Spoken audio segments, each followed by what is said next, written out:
Serap aspirasi warga Sopet, Haja Zenia, anggota fraksi P3 DPRD Jawa Timur, disambati warga Situbondo terkait kelangkaan pupuk dan infrastruktur jalan antar desa yang rusak parah.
Sayyidina wa habibina wa syafi'ina Muhammadin wa ala alihi wa sahbihi ajma'in. Amma ba'du. Seten kula hormati para kiai, seten kula hormati Pak Sugirno, Ketua PAC P3, Pak Doso, pengurus P3 juga, Sohibul Bait, Bapak Aldis, keluarga. Kau udah ngucap bunda, kau udah ngucap alek senior minta tolong, lorong padete, ben lampu, minta tolong ke niko berak alek senior. Assalamualaikum warahmatullahi wabarakatuh. Masalah saluran lorong nih kakak anyar, ketiduk lauk jika minta tolong beri saluran. Jadi muntai beri saluran nih kakangan kacir, akhirnya nih rusak, gempang rusak kalorong. Jadi kan, saya tahu. Dua, nah ya nyaman apa tanian kau udah pun aspal pun nyaman, minta lampu udah sobung boleh. Terima kasih.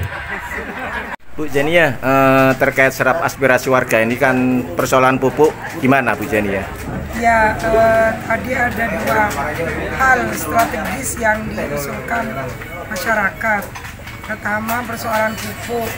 Maka saya sebagai anggota DPR Provinsi Jawa Timur melalui pemerintah Provinsi Jawa Timur berharap provinsi tidak tinggal diam, tetapi perlu ada usulan terkait dengan perubahan regulasi. Seperti apa? Jadi stok pupuk yang turun selain disesuaikan dengan ERDKK yang memang sudah diusulkan, ada space cadangan, misalnya 5% atau 10% dari total jumlah pupuk yang akan diturunkan sesuai dengan ERDKK, sehingga bagi mereka yang tidak terdata paling tidak masih ada cadangan itu. Yang kedua, usulan masyarakat itu lebih banyak pada posisi infrastruktur pedesaan. Jadi karena di sini masyarakatnya petani, masyarakat wilayah agraris, mereka banyak berharap akses jalan masuk menuju lokasi pertanian, termasuk lokasi yang dilewati oleh masyarakat. Hari ini kan banyak akses yang rusak parah. Bagaimana itu bisa dibantu dengan bantuan program pembangunan jalan. Tentu hal ini bukan hanya menjadi tanggung jawab provinsi. Kami berharap ini ada sinergitas atau kolaborasi Dengan siapa? Dengan pemerintah desa. Karena bagaimanapun juga desa itu punya DD ataupun ADD yang ini bisa dialokasikan. Jadi kalau ada sinergi antara DD, ADD, APBD Kabupaten dan APBD Provinsi, insya Allah keluhan masyarakat soal infrastruktur pedesaan ini bisa segera tuntas dan tertangani dengan baik.